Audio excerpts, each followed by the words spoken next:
Without knowing these three simple things, you shouldn't jump into any relationship.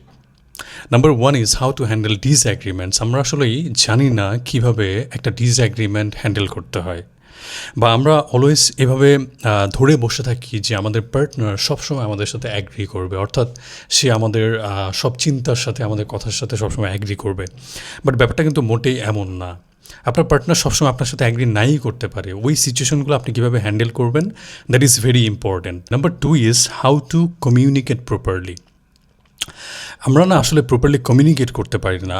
আমরা always এইভাবে ধরে বসে থাকি যে আমাদের পার্টনার এটা বুঝে নিবে, বা ও যেহেতু আমাকে ভালোবাসে ওর তো এটা বোঝা উচিত না। ও সবসময় বুঝবে না, আপনার বলতে হবে, আপনার এক্সপ্রেস করতে হবে।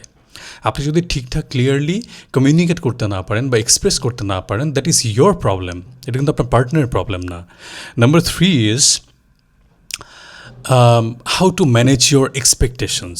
Disappointment does not always come from what they do, rather it comes from what we expect them to do, right?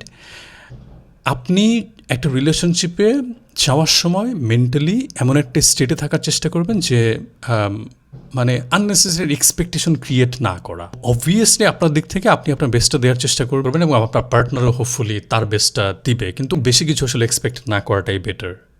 Thank you.